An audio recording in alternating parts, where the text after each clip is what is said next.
What's up guys, my name is Ace, and welcome back to another Black Ops 7 gun guide. In today's episode, we're going to be diving deep into the brand new assault rifle that was added with the Season 2 Reloaded update, or at least a day after the Season 2 Reloaded update. This is the Voyak KT-3.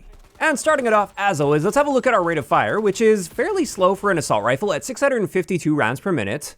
And this gun is going to be a 4 to 6 shot kill. And what this means is our time to kill potential up close is like almost bang on average for an assault rifle at 276 milliseconds. That is not a bad time to kill by any means. Although for headshots, this gun is quite weak. In that maximum damage range, without the damage barrel, you're going to need all 3 bullets hitting the head if you want to get a 3-shot kill. Or if you do use a damage barrel, now you need 2 headshots mixed in with a body shot to get that 3-shot kill. And if you manage to do that, we're going to be killing in 184 milliseconds, which is insanely fast. As for ranges, our 4-shot kill range is very standard for an assault rifle in this game at 25 meters. Then our second damage range, our 5-shot kill range, that will extend out to about 41 meters, and then beyond that, it will be a 6-shot kill. And when it comes to our bullet velocity, this is not terrible, but still below average for an assault rifle at 680 meters per second, giving us a hit scan range at 34 meters. Now, of course, if you want to improve your range or velocity values, here's how the barrels will impact that. The long barrel will increase our range values by 35%. The velocity barrel gives us a 43% boost to our bullet velocity, which is quite a big boost. Or we could use a hybrid barrel for a 17% boost to range and 22% boost to velocity. And then finally, I just wanted to mention rapid fire here as well. With this attachment, it increases our rate of fire up to 732 rounds per minute, which is quite a significant increase. And that now brings our 4-shot time to kill down to 246 milliseconds, which is very fast for an assault rifle. However, this does come at a slight cost to our range and velocity values. Next, let's have a quick look at hardcore game modes. And as you can see here, it's going to be a 1-shot kill to the body in the first 2 damage ranges. So out to about 41 meters, we've got a 1-shot kill. And it maintains a 1-shot kill potential to the head at any range. So overall, this gun does very well in hardcore game modes. But now let's get into Hipfire. And as you can see here, we've got slightly better Hipfire spreads than average for an assault rifle. So definitely an upside. Next, what about Recoil? Well, as you can see here, this gun doesn't have a very fast rate of climb, and its initial shots tend to kick essentially just straight upward. It's very predictable for those initial shots. But then, as you can see, after those initial shots, it has a potential to cut quite hard horizontally on you, which can really throw you off. And you can also see there's a bit of inconsistency in there as well from one plot to the next. So predictability, not really a strong suit with this. But then again, as long as you're killing within your initial shots, like you hopefully should be, this gun is very accurate and easy to control. And you can also use horizontal recoil attachments to cut down on that potential for a big jump horizontally. As for our handling stats, this gun really excels in the handling department. While it's not quite as good as the Peacekeeper when it comes to this, it's basically right behind the Peacekeeper. It is the second best in the assault rifle category across every one of these handling stats.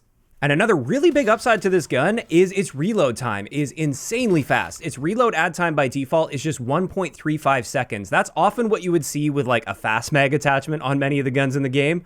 So very good by default. And that carries over to extended mag 1 as well. So if you want to extend that up to a 40-round mag, that's crazy to get a 40-round mag with a reload that fast. Or of course, you could speed that up even more if you want. I feel like that's overkill, but you could use like flip mag or fast mag for that, or an extended mag 2 attachment, but that will slow your reload down very noticeably, and therefore I don't really like extended mag 2 on this. Now finally, for the base stats of this gun, let's get into our mobility stats. And similar to handling, this is the second best in the assault rifle category. It's just a little bit behind the Peacekeeper Mark 1, although we have the same sprint speed as the Peacekeeper. So this is yet another area where this gun stands out quite nicely in the assault rifle category. And now that we have all that covered, let's dive into the unique prestige attachment this has, which is the Strelic laser. It's called the anti-dispersion module. And with this one, it's a standard Strelic laser, so you get that hipfire to aim down sight accuracy. So while you're in the process of aiming down sight, your spread tightens up very rapidly. But on top of that, it really nicely improves our hipfire spread values. And more importantly, it prevents our spread from increasing with various forms of movement, including just walking or jumping. You essentially maintain that minimum hipfire spread more often than not. However, I do want to point out it will still increase with sliding, but not by a lot. That's still a very tight spread while sliding. So a very good attachment if you want to create a very aggressive hipfire build, which of course I will be sharing toward the end of the video. But before we get into that one, let's start off my attachment combinations with my balanced stealth build. This one is just my preferred build. It's a nice all-arounder. And with it, we're using the ELO sight because I'm not a really big fan of the iron sight. And I also didn't mention one little quirk with this gun is it has a built-in rangefinder that you can see when aiming down sights. I don't really find that to be all that useful in game, but I feel it is worth a mention at least. But I like the ELO sight on this. For my muzzle, I'm using the Recoil suppressor so I can get some of that recoil under control while staying off the radar, of course. For my barrel, I'm using the long barrel. Then for my underbarrel, I'm using the one that goes all in on horizontal recoil control just to help straighten that out nicely. And it's very noticeable, as you can see with the recoil pattern, especially when combined with the final attachment, which is buffer springs. So this one is going pretty heavy into recoil control. The handling on this is untouched, and that's fine because this gun has excellent handling by default. I don't feel any need to make it any better in this case. So I figured it was best to just lean into the accuracy of this gun. So that's just an excellent balanced way to use this gun that's good at a wide variety of ranges. However, if you want to elevate that build to the next level, this is my gunfighter build, which has a lot of similar attachments. We've got the ELO sights, that Recoil suppressor, the long barrel, the horizontal recoil underbarrel, but this time I'm also putting on the 40-round mag, which still maintains an amazing reload time. For my rear grip, I'm using the accuracy rear grip. That helps a little bit with first shot recoil, vertical recoil, and also gun kick. Honestly, I felt that's a bit overkill, but I also, again, don't feel the need to really improve my handling stats a lot with a rear grip, so might as well lean into the recoil even more there. Then this time for my stock, I'm using the aim walking speed stock, so that brings our aim walking speed up to 3.9 meters per second, which is very good for an assault rifle. It allows me to strafe in gunfights a lot more effectively. And then finally, we're topping this off with the overpressured ammo to improve our bullet velocity, so then that just doesn't become a bottleneck for us when we're stretching our ranges out. And as you can see here, this setup is also very accurate, easy to control, excellent handling, excellent mobility stats on it. And really, it's just got no clear downsides. It's just good in every area. And with all of that covered, as promised, here is my aggressive hipfire build with the Voyak KT-3. So with this one, we're using the EMT ported muzzle, which is going to be helping with our hipfire spread. We have the pleated grip on this, our mobility grip. That one is primarily to help with our slide to fire time, so we can slide into gunfights while hip firing a lot more effectively. For our sock, we're using the EMT3 Noco pad, which is also going to be helping with hip fire. Then, of course, we have that prestige laser, so we get that hip fire spread that's a lot tighter and also doesn't increase with most forms of movement. And then finally, we're topping this off with rapid fire so we can just get the best possible time to kill potential with this gun in those close quarter situations, which is where we want to be. And that also just allows you to be a lot more effective while hip firing.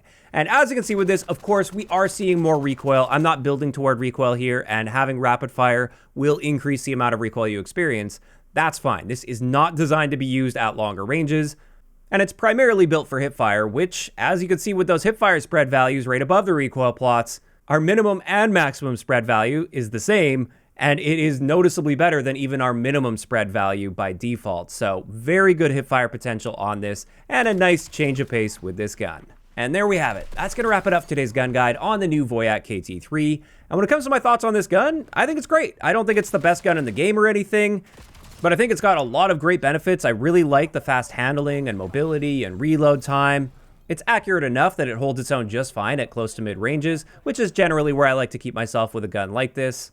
And I really don't see any major negatives with this gun. I think the closest thing I could say is the rate of fire is a bit slow, so if you miss a couple shots here or there, your time to kill will skyrocket quite a bit.